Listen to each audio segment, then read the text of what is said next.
Mulheres Extraordinárias. Oferecimento Minhoto. Conheça Mimi, a robozinha que pode te ajudar. Chama no Zap.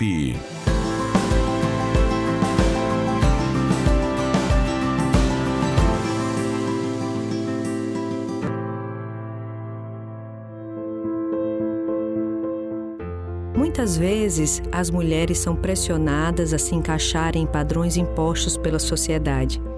Mas uma mulher extraordinária sabe que esses padrões são limitantes e não definem quem ela é ou quem ela pode ser. Uma mulher extraordinária tem a coragem de seguir seus próprios instintos e desejos.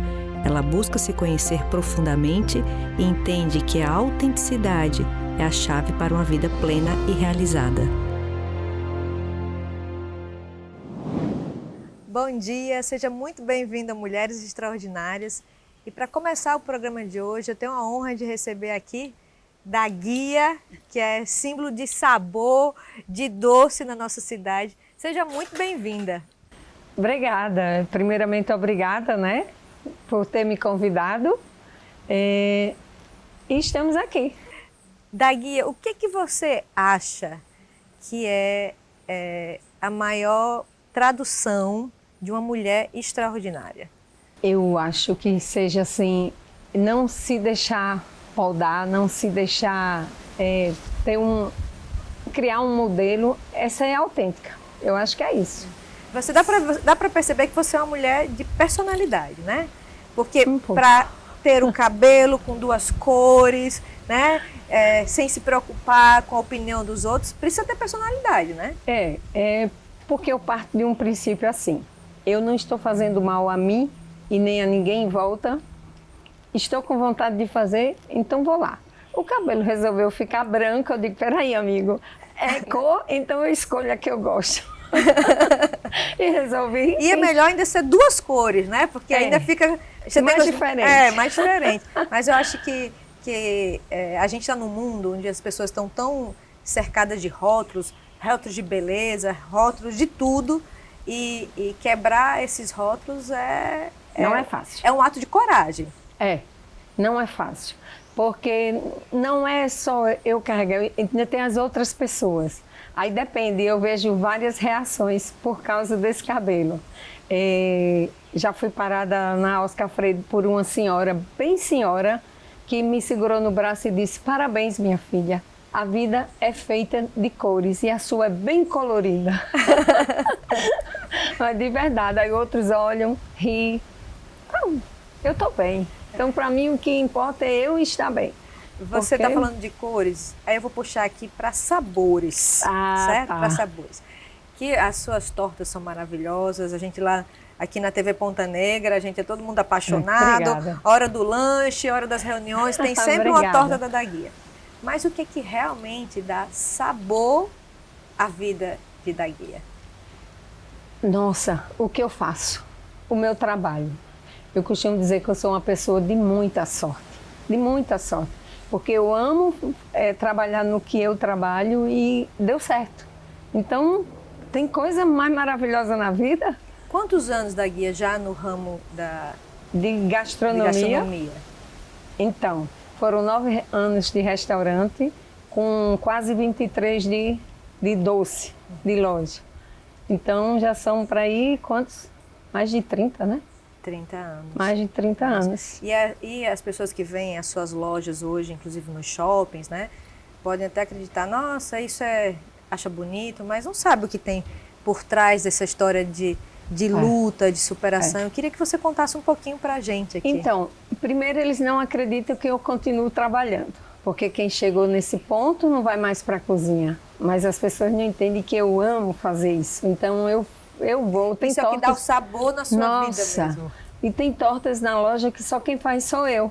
Então, a menina faz, não vai passar? Não, se eu passar para alguém fazer, eu vou fazer o quê? Não, eu não... É como se fosse um filho, né? É como se fosse um filho. E eu amo, sabe, o cheiro das coisas. Às vezes eu vou passando em algum canto, eu sinto algum cheiro e às vezes eu penso, nossa, isso junto com isso vai dar alguma torta. A sua mente está sempre voltada na criatividade de novos produtos e novos sabores. Isso. E o cheiro é algo assim bem forte em mim. Eu tenho isso bem forte. Então eu sinto os cheiros das coisas e fico imaginando que ali tem um sabor. Às vezes eu me decepciono quando eu junto a alquimia, não dá muito certo. É como se fosse uma relação que não dá certo, né? Não, de jeito nenhum. Quando a relação não dá certo, é melhor acabar, né? Parar por ali, logo, né? Acabar logo, claro. Mas é isso, é assim, não é fácil você chegar a esse ponto, não. É muita luta, tem um amigo que diz, é muita superação. E tem um amigo que diz, olha, na nossa profissão, enquanto os outros se divertem, a gente trabalha para que eles se divirtam. Então, isso é a primeira coisa, eu acho que você tem que gostar muito. Porque se não gostar, você não encara, sabe? Não encara. Mas quando você encara e faz, é tão gratificante. Porque quando eu falo com meus funcionários, eu digo assim, olha, cada cliente que chega aqui, imagine que a gente não foi à casa deles. Eles saíram da casa deles para vir até aqui. Então, tem que ter um grande respeito por isso. No atendimento... E o seu produto vai estar, muitas vezes, vinculado à celebração. Exatamente. Celebração de vida, celebração de alguma vitória. Exatamente. E aí eu sempre costumo dizer, olhe, faça como se fosse para sua mãe, para sua filha, para o seu filho. Você faz isso aí achando que você vai fazer para uma pessoa que você ama muito. Então eu acho que é isso. Que da guia é o melhor símbolo do que é doce, né, na nossa cidade, no nosso estado. Mas eu queria perguntar a você o seguinte, o que mais amargo você já viveu na sua vida? Nossa,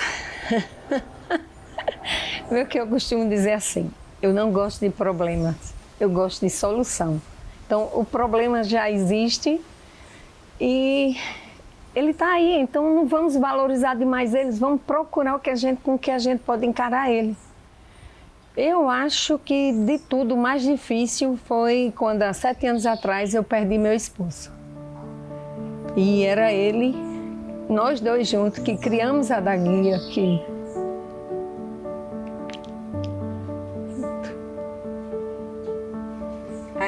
Ainda dói falar disso. Dói.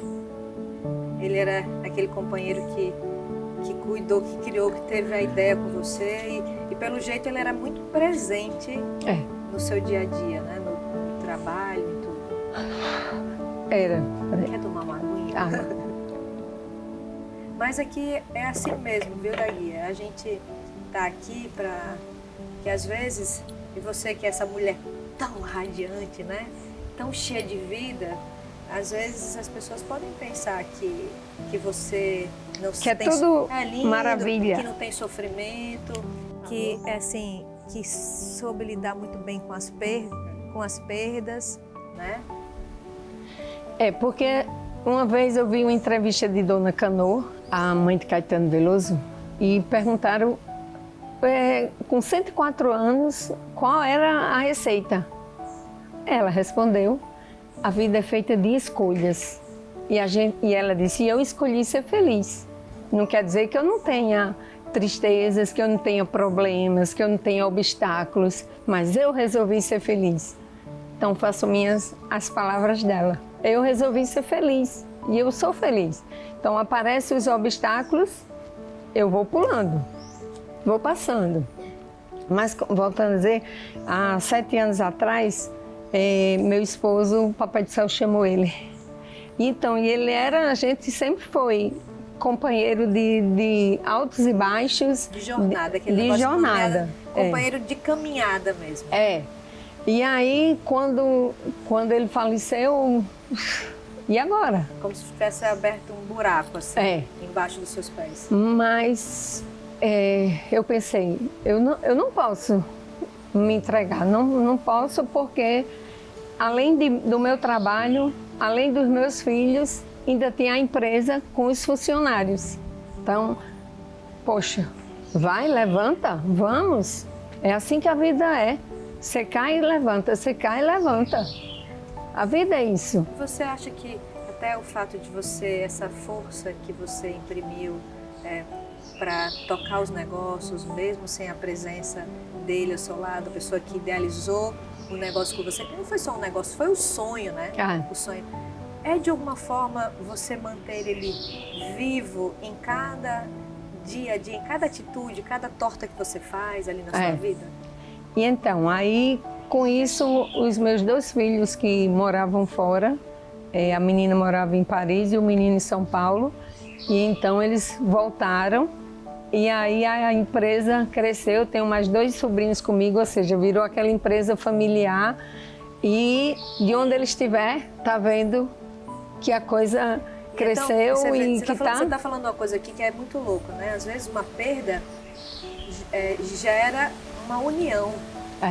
Porque às vezes tem famílias, tem pessoas que sofrem perdas e aquilo ali é a base de uma desestruturação muito grande.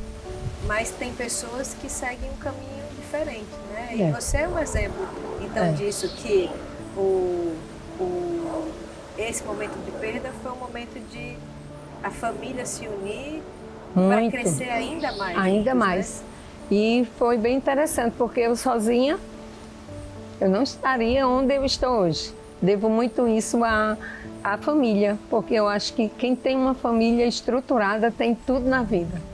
Então, aí meus filhos voltaram e meus 2 sobrinhos se uniram a gente. Então, hoje, literalmente, é uma empresa familiar que está crescendo, ampliando os negócios.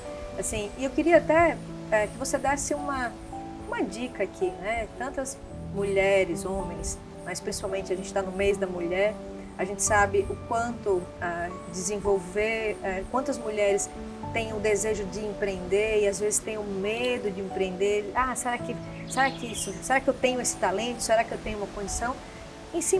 Com base na sua história de vida, assim, o que você poderia dizer para essa mulher hoje que está assistindo a gente aqui, que tem um desejo de empreender e acha, mas eu nunca vou chegar onde da Guia tá hoje, com tantas lojas, com nome vinculado à qualidade. O que você teria para dizer para essas mulheres? Eu acho o seguinte, eu costumo dizer que quando a gente quer, a gente andou a metade do caminho. A outra metade é o que a gente faz. É o que a gente faz. E não é um primeiro obstáculo que a gente se entrega, nunca. Aquilo ali é para deixar você mais forte. Eu costumo dizer que quando eu caio, que eu me levanto mais forte. Porque eu aprendi como não cair daquela forma. Opa, tem uma pedra ali no chão. Pode cair de outro jeito, né? Pode cair de outro jeito, mas daquele jeito nunca mais. Porque o pessoal fala, você fez faculdade, não sei o quê. Não, a minha faculdade foi a vida. E ela... que é outra coisa também, que às vezes... Cobra caro. A pessoa tem o talento, né? Mas não tem a formação e diz assim, não, se eu não tenho a formação, esse talento não tem a mesma qualidade. E às vezes o talento você já nasce com aquele talento e tem medo de fazer algo porque você não teve a condição de se capacitar ou se formar. Claro que a gente sabe que cursos especializados são interessantes, mas nem sempre é necessário que você tenha uma formação superior para que você tenha sucesso na vida. Claro que se você tiver a condição, ótimo, mas nem sempre é esse caminho, né? Porque às vezes você tem curso, mas você não tem o dom, que dizem que é um tipo de inteligência, né? Sim. Porque com o dom, minha amiga, você é capaz de chegar no céu. Só precisa... Agora não é fácil, não. Mas... E outra coisa que eu digo... Não imitem os outros. Faça o que você faz de melhor. Por exemplo, você faz um bolo maravilhoso. Faça seu bolo maravilhoso e procure ver como você consegue fazer ele melhor ainda. Porque é possível? É. Eu nunca fui assim, eu vou, por exemplo, quando eu viajo, eu olho as confeitarias, negócios, mas aquilo ali é para ter assim, sabe? Uma inspiração. Uma inspiração, é ver, isso aqui está fazendo isso, mas nunca copiar. Porque aí você vai ser uma cópia, entendeu? Você não vai ser autêntico, você não vai ser... E tem espaço para todo mundo. Se você tem um dom, não se trave. Comece. Esse prazer pela cozinha, isso começou desde criança? Você se inspirou em alguém? Porque às vezes tem aquela avó que cozinha. A minha avó. Tem muita história disso, a né? minha Das avó. avós, a comidinha da avó. Não era nem isso, a minha avó, eu sou do interior, né, do Seridó, e a minha avó fazia queijo. Nossa. E o queijo que a minha avó fazia era muito famoso. Ai, nossa, você falou agora, me lembrou que minha avó também, que era de São Pedro do Potengi, né? A gente ia pra fazenda e ela fazia aqueles queijos de manteiga com aquela raspa de queijo, assim. Nas férias, os netos iam todos pra lá, a gente ficava esperando só o dia que a minha avó ia fazer o queijo de manteiga com aquela raspinha de queijo. Aí minha mãe, ela dizia, você só pode ter puxado da sua avó, porque eu não gosto de cozinha. E você, ela dizia que desde pequena tinha que ter muito cuidado comigo, porque eu gostava de estar no fogão pegando as panelas. Então, ou seja, é algo que vem comigo desde sempre, porque eu amo o que eu faço. E esses sabores, né? Tem muito... a gente come alguma coisa, às vezes, nossa, isso me remete à minha infância, né? Eu tenho muitas memórias, assim, vinculadas à questão de comida. A gente está falando agora da minha avó. Minha avó, Rosália, né? Que era uma cozinheira maravilhosa, fazia uma galinha caipira maravilhosa. Nossa. Mas puxando pro doce, e a gente ficava um mês na fazenda... E eu adorava quando talhava o leite, né? Para comer aquele leite... Pirão, né? Aquele que fica aquele bem granuladozinho, aquele doce de leite talhado, Sim, né? Sabe sei, aquele doce de leite sei. talhado?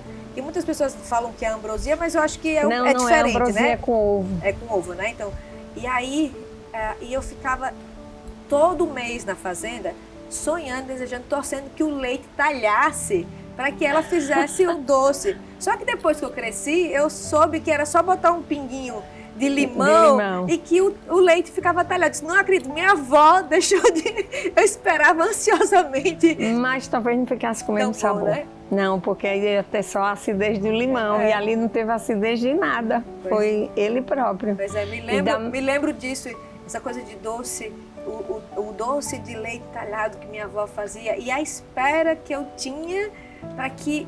porque não era certo que a gente comeria o doce naquele mês, assim, né? No mês de férias. Mas toda vez que ela fazia, nossa, era maravilhoso. E isso assim, com cheiro, o meu é café. A minha avó, que morava num sítio lá, ela torrava o próprio café. E quando a gente ia se aproximando da casa dela, de longe eu sentia o cheiro do café. Nossa, isso às vezes eu estou na cozinha, aí lá embaixo na loja os meninos estão fazendo café, só aquele cheiro de café. Nossa, chega a minha alma...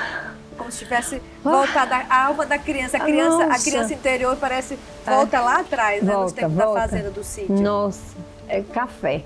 O cheiro do café é muito forte até hoje em mim. Eu amo café. Eu digo aos meninos, eu acho que eu gosto mais do cheiro do que do café. Eu tô nessa linha também, viu? Eu tô nessa linha. Guia, eu queria agradecer demais a sua presença. Eu que agradeço. Aqui, assim, ter a oportunidade. Eu não lhe conhecia pessoalmente, eu só conhecia o sabor das tortas que você fazia, que você faz, né? Então, muito feliz de conhecer uma mulher forte, com personalidade como você aqui. Obrigada. Eu queria lhe convidar aqui para você. Essa aqui são umas cartinhas que a gente tem com os golfinhozinhos aqui. Né? Os golfinhos têm, em muitas culturas, vinculadas à sabedoria, à alegria. Eu queria que você tirasse uma cartinha dessa aqui para você, para ver. Queria que você lesse. Passamos parte do tempo tentando mudar o mundo, mas a mudança do mundo começa de dentro para fora. Mude a si mesmo que o mundo mudará. Você concorda com isso? Completamente. Eu acho que você é bem segue muito isso, né, na sua vida. Acho que isso aí isso aqui é a tradução de da guia, né? Aquela mulher que primeiro é fiel aos seus desejos, às suas verdades, se expressa da forma que quer se expressar e assim transformou todo o entorno à sua volta. E assim, mais uma coisa que eu lembrei, falando assim do passado, minha mãe, você sabe aqueles calendários que tem no interior que são folhinhas? Sim, sim. Aí, ainda nessa época, que eu já sou uma jovem, nessa época usava muito isso. E ainda era tempo de carta, né? Uhum. Aí um dia eu recebi um envelope mandado pela minha mãe e dentro só tinha assim: vi essa mensagem e achei muito parecida com você. Aí tanto é que eu mandei fazer quadros Em cada loja tem um quadro com essa frase, que foi ela que mandou para mim. É uma frase de Dom Helder Câmara. É graça divina começar bem. Graça maior é persistir na caminhada certa, mas a graça das graças é não desistir. Isso É da guia. sou eu. Eu nunca desisto. Que bom, que bom. Você realmente é, com certeza, um exemplo para muitas mulheres, inclusive para mulheres empreendedoras. Eu queria realmente agradecer a sua presença aqui. Eu que agradeço. E vou continuar, né, nas nossas reuniões, nos nossos eventos, comendo lá a torta de Por favor. E ainda mais, eu acredito que sim, ainda mais encantada, né? Porque vou estar lá comendo o sabor das suas tortas, mas sabendo que por trás dessas tortas que você faz, tem essa alma assim brilhante de uma mulher extraordinária como você. Muito obrigada, obrigada. E sucesso para todos, né? Obrigada, da guia. E no próximo bloco você confere o nosso bate-papo com a doutora Rochelle Farias. Espero por você.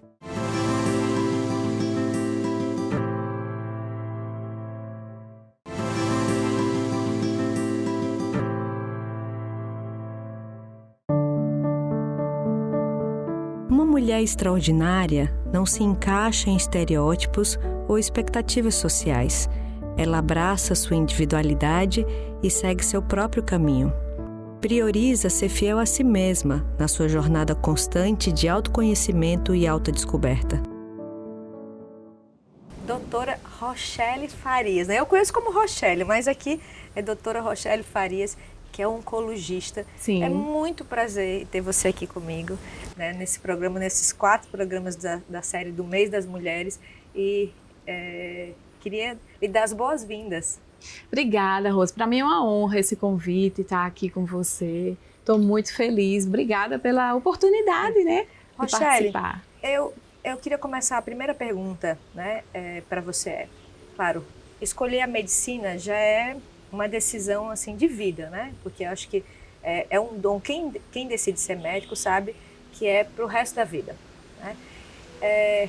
E médico oncologista, que tem tanta proximidade com a morte, eu acredito que deve ser uma decisão ainda mais, não sei se é difícil, mas é a escolha de uma vida desafiadora, né?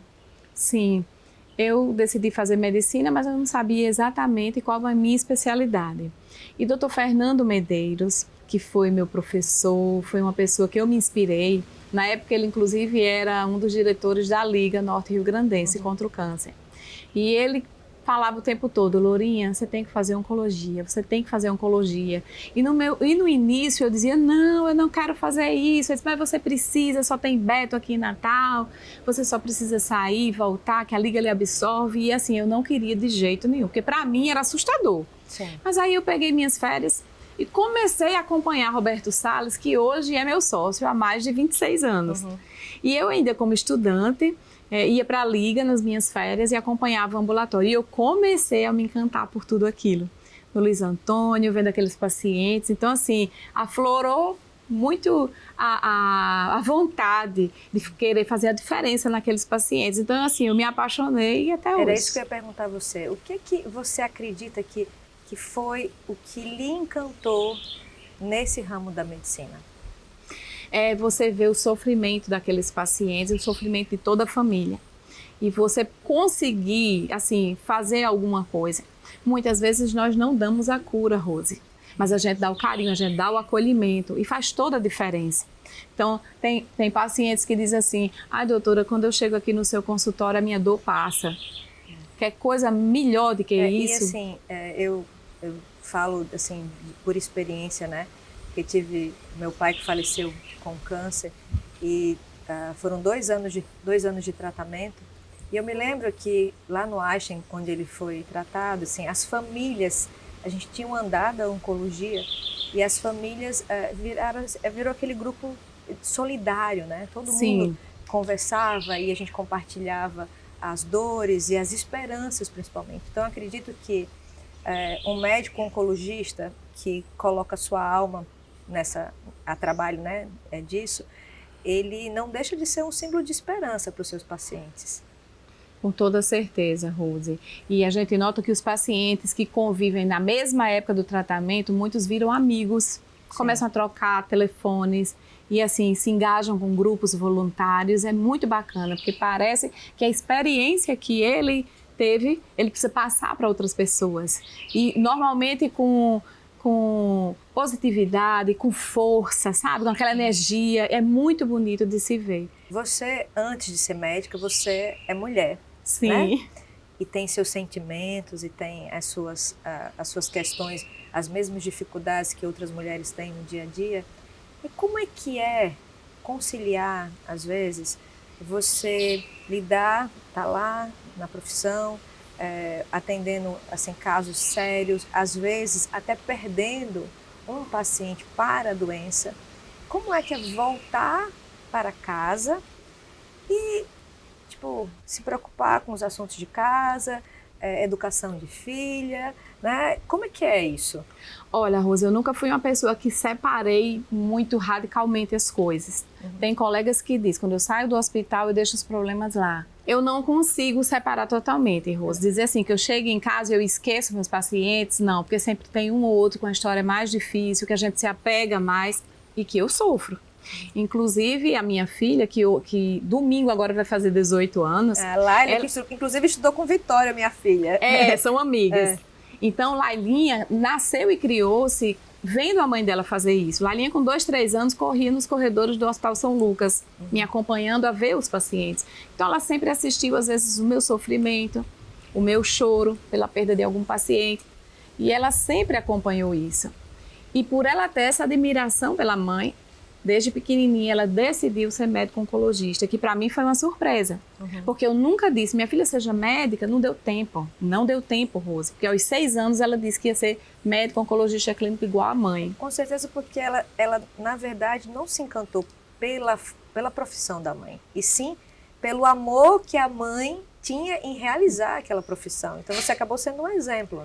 Rosa, eu já recebi famílias em casa, famílias desesperadas, numa sexta-feira à noite, porque tinham acabado de ir no pronto-socorro e tinha diagnosticado alguma coisa complicada. Eu dizia, vem aqui na minha casa. Então minha filha nasceu e se criou vendo isso. Ela ia em casa de famílias comigo, ela já foi para sepultamento comigo. Então assim, ela realmente é apaixonada pela especialidade. E ela entrou em medicina agora, né? Ai, que bom, parabéns, Antes do carnaval. Parabéns, parabéns. E ela continua dizendo que vai ser médico oncologista. Vamos ver o que é que vai acontecer depois que ela cursar os 6 anos, né? Com certeza. Pode ser que ela mude. Eu acho que é a importância dela. Claro, se ela tem isso já muito no coração dela, eu acho que a faculdade talvez só fortaleça. Mas às vezes outras coisas podem acontecer. O curso é muito vasto, é muito denso, tem muitas especialidades e pode ser que ela mude, mas aí ela que vai decidir. Falando aqui do lado vamos dizer, do lado de cá, como pessoa familiar de um paciente com câncer, né, como foi meu pai.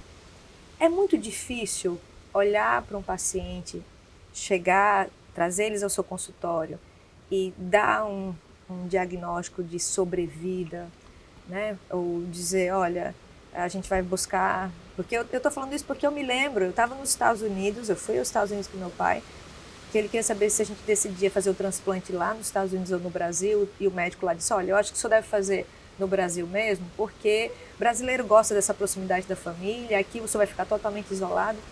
E aí ele colocou o meu pai para olhar um microscópio com a lâmina de sangue dele. E disse, olha, aí falou, isso aqui é células com câncer, essas aqui são células normais. Então imagina que para um paciente de câncer olhar ali, para o médico talvez não tivesse essa mesma sensação, né? Mas tinha muito mais células. Eu também olhei esse microscópio na hora, porque o médico colocou eu, mamãe e ele para olhar. E quando a gente viu aquilo, claro que ele disse, essas células desse jeito são as de câncer. Então, na hora que eu olhei, claro que eu vi muito mais células com câncer do que células normais. Sim. E o médico disse, meu pai perguntou, como é o tratamento que eu devo fazer? Ele falou, olha, ou o senhor faz o transplante, ou o senhor fica fazendo quimioterapia. Ele disse, mas isso vai me trazer a cura? Ele disse, não, acredito que o senhor deve ter uma sobrevida aí de no máximo 2 anos. E assim, mas não tem... E o médico chegou a repetir mais de uma vez, não, ou nessa situação ou nessa, o senhor tem uma sobrevida de 2 anos. E eu me lembro o quanto meu pai ficou chocado com aquela informação, né? Porque assim, tipo, como, né? Tudo bem que a gente sabe, existe a fé que altera, inclusive, alguns dos caminhos, mas não é fácil receber uma notícia assim. Mas eu posso imaginar também que não é tão fácil dar uma notícia dessa. Como é que você emocionalmente lida? Porque eu sei, mesmo que se você se envolva, você tem que, no mínimo, criar um mínimo de uma blindagem emocional em você, para você conversar com o paciente, conversar com a família. Eu queria saber um pouco mais como é que funciona, assim, Rochelle, lá dentro, no seu íntimo, quando tem que lidar com uma situação dessa? Olha, Rose, o que a gente nota é que os médicos de fora, eles são mais taxativos, eles são mais, vamos dizer assim, frios. Uhum. Eles falam sobre vida na cara do paciente. Uhum. Eu não eu não lido dessa forma. Uhum. Por quê? Porque a gente não somos Deus. O jeito mais humanizado até do brasileiro. Nós não somos Deus, entendeu? Então, pela literatura, muitos pacientes chegam para a gente com poucos meses de vida. E esses pacientes duram anos. Imagina, eu tenho um paciente que foi muito querido, eu me lembro demais dele. Ele tinha um tumor no fígado metastático de cólon, que é o intestino grosso. E o cirurgião deu para ele 5 meses de vida. Ele chegou no meu consultório apavorado. Esse paciente durou 5 anos, com qualidade de vida. Ele, inclusive, toda vida que ele chegava no meu consultório, ele olhava para mim e dizia assim, Rochelle, vamos conversar. Aí eu dizia, vai viajar para onde agora? Porque como a quimioterapia dele era quinzenal, então, quando ele precisava ir para fora, ele precisava ter um intervalo de tratamento maior. E ele precisava da minha permissão. E eu sempre liberei. Agora, teve uma vez que ela disse assim, Rochelle, eu queria um intervalo porque eu preciso ir para a Europa. Eu disse, beleza, vamos combinar. Eu disse, mas depois eu quero fazer um cruzeiro pelo sul da Itália. Eu disse, você precisa de quanto tempo? Ele disse, mais ou menos uns 25. Eu digo, não, 25, aí são 4 semanas de intervalo, não dá. Uhum. Então, tire o cruzeiro e vá para outra sua viagem. E assim a gente fez. E esse paciente fazia 2 viagens internacionais por ano, com qualidade de vida, Rose. Então, assim... Isso prova que a gente não tem como dizer, o senhor tem 6 meses de vida. Já pensou se eu tivesse dito isso? E até porque, dependendo do emocional da pessoa, né, da estrutura emocional que a pessoa tem, aquilo ali é um ultimato de a pessoa parar de viver. E as pessoas... Até de desistir de viver também. Sim, às vezes entram em depressão e não quer fazer o tratamento. A minha mãe, Rose, eu perdi minha mãe também com tumor de cólon. Uhum. Então, quando a gente descobriu o diagnóstico da minha mãe, ela já tinha metástases no fígado e no pulmão. Se você for para a literatura, a sobrevida é muito pequena. E mamãe viveu 4 anos. Mamãe também a gente viajou, a gente fez cruzeiro, a gente foi para Gramado, a gente foi para Salvador.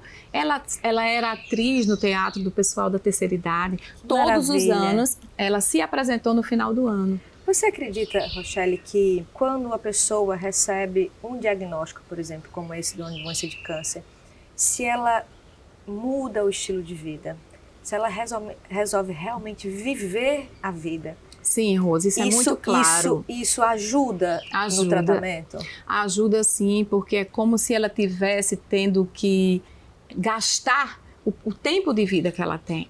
Então, muitas vezes, coisas que ela não se permitia, ela começa a fazer. Coisas que ela tinha um desejo, coisas que estavam guardadas lá no fundo do coração. Quando ela se vê numa situação assim de brevidade, aí os pacientes é como se botassem para fora tudo que elas têm na alma, tudo que elas têm na mente, sabe? Uhum. Então a gente vê muito isso. O câncer de mama é um câncer que muitas mulheres são acometidas, né?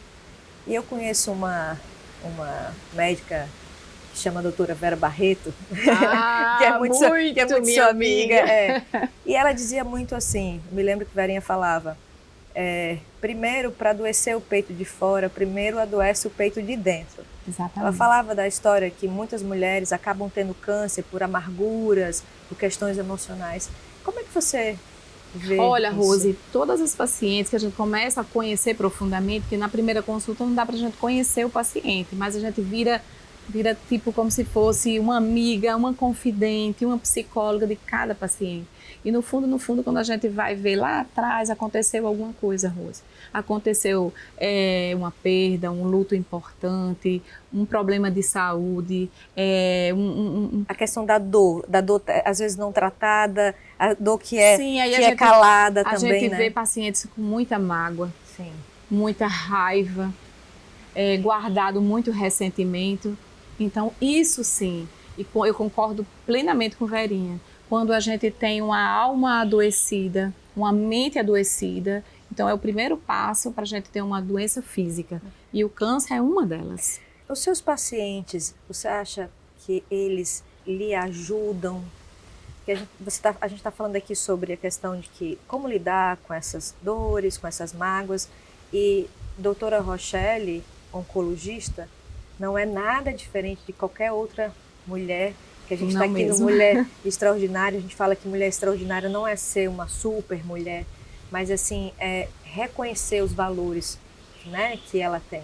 Você acredita que eles lhe ajudam no dia a dia a você lidar com essas suas próprias mágoas? Porque quando você vê a situação no outro, assim, serve para você como pessoa? Sempre, Rose. Eu estou aprendendo com os pacientes o tempo inteiro, do mais rico ao mais humilde. Então, eles sempre têm histórias de superação para contar. Eu me lembro que tinha uma paciente, ela já se foi, e ela fazia bolo. E ela me trazia de vez em quando um bolo muito gostoso. E eu nunca vi essa paciente chorar nem reclamar, nunca na minha vida. E eu sempre perguntava nas consultas, e aí, meu amor, como é que você está? É muita dor, doutora, muita dor. E eu digo, e você fala e sorrindo, e fazer o quê, né? Então, em casa, quando eu estou com muita dor, eu vou para a cozinha e faço um bolo. Então, eu vou mexendo o bolo e vou sentindo dor, mas quando ele está pronto, é como se fosse uma terapia. Então, assim, histórias como essas, que são simples, a gente diz assim, poxa vida, como é que a pessoa consegue ser feliz, consegue rir diante de tanta dor? Então, isso lhe inspira no seu dia a dia? Sim, total. Eu aprendo todos os dias com os pacientes. Todos os dias. Você, semana passada, lançou um livro, Agora é com Você, é isso? Exatamente, Rose. Como é que surgiu? Me conta um pouco, como é que surgiu a história desse livro? Né? Porque eu sei que você escreve muito bem, porque Verinha também dizia, Rochelle escreve maravilhosamente bem, mas como surgiu a ideia desses textos seus virarem um livro? Foi o seguinte, Rose, no começo da pandemia, eu já notava que o mundo estava adoecido. As pessoas muito inseguras, com medo de ser criticadas, pessoas assim, meio que travadas na vida. E isso virou um caos depois daquele isolamento social da pandemia. Sim. Você estava trabalhando hoje, a sua vida era comum, era normal, e você se viu trancada dentro de casa. Sem poder ver as pessoas, sem poder visitar nossos parentes idosos, pais, avós. E eu, como morava só, então eu senti muito. E aí eu comecei a estudar, Rose. Digo, meu Deus, o que é que eu posso fazer de diferença? Porque eu via meus pacientes apavorados, né, com aqueles olhozinhos de pânico, as pessoas perdendo pessoas queridas. Então, assim, eu vi um mundo meio de cabeça para baixo. Eu disse, como é que eu faço para ajudar essas pessoas? Fora do meu consultório, fora do tratamento de câncer. Aí eu comecei a fazer muitos treinamentos, capacitações e mentorias. E aí eu comecei a usar minhas redes sociais para ajudar as pessoas, no que eu faço até hoje. Então lá eu tenho textos, eu tenho vídeos, eu faço parte do programa Portfólio, que passa na TV Ponta Negra, né, de Luísa Ribeiro, com o quadro Verdades que Libertam. E assim, eu digo que no ano de 2021 foi um ano de muita produtividade, porque tudo que eu ouvia, Rose, virava texto. Às vezes a pessoa falava uma simples palavra. Era uma inspiração para você escrever alguma coisa? Era uma inspiração, era coisa do Espírito Santo de verdade. Porque eu fazia às vezes 2, 3 textos por dia. Eu tenho mais de 200 textos feitos. E aí eu digo, acho que podia a gente fazer uma compilação e fazer um livro, para tipo ser aquele seu livro de cabeceira. Sim. Ele traz reflexões importantes que assim, Rose, eu acredito muito que no dia a dia a gente esquece de dar valor às mínimas coisas. E que essas reflexões podem chamar a atenção, chamam a minha, que escrevi, imagina as outras pessoas. Então a gente teve essa ideia de fazer esse livro e compilar esses textos. Então eu agora converso com você, é o seguinte, você primeiro na vida você tem que ter consciência de onde você está. Se você vê que sua vida não está legal, não está andando, que aquilo, sabe, não está lhe satisfazendo e você ter essa consciência, aí o próximo passo é a decisão. Então, eu sempre faço minhas lives, eu sempre faço as minhas mensagens, colocando a reflexão daquele problema. E eu dou meio que o passo a passo e as ferramentas. E aí, depois, é com você.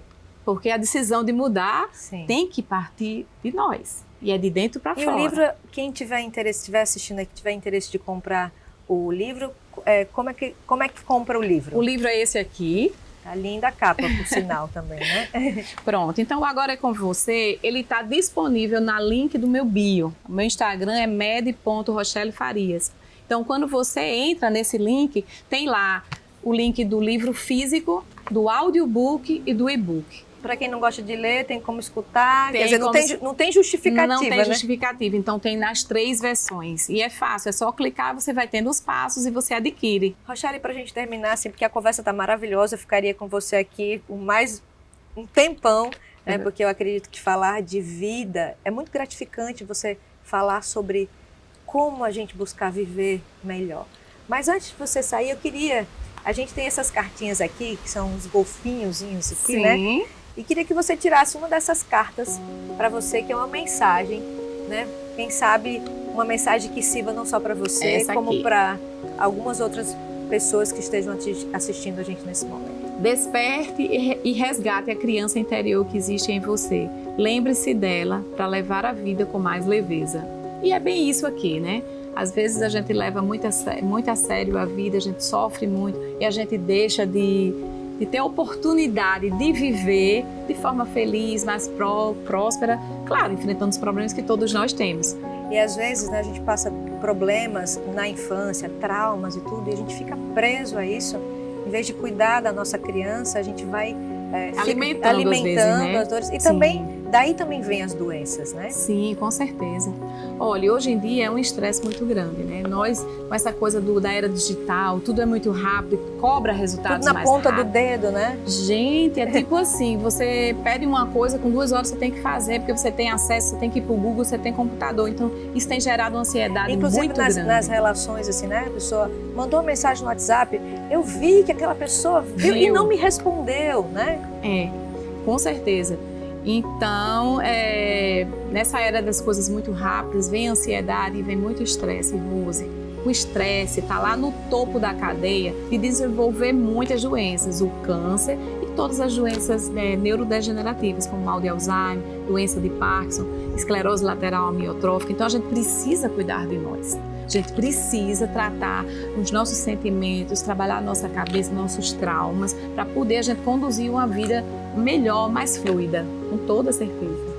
Muito obrigada por você ter vindo, né, aqui no Mulheres Extraordinárias. Agradeço demais a sua presença e eu tenho certeza que quem comprar o livro vai deixar ele na cabeceira. Sim, e a gente pode ler e reler, porque os textos são independentes, sabe, Rose? Então você pode abrir de forma aleatória e chegar... Olha, eu abri aqui, tá no Papo de Amiga.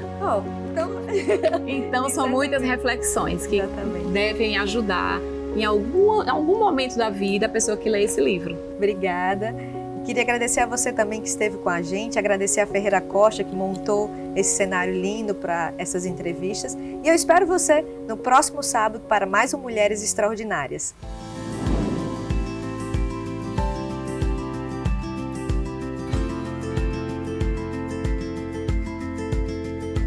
Mulheres Extraordinárias. Oferecimento Minhoto. Conheça Mimi, a robozinha que pode te ajudar. Chama no Zap.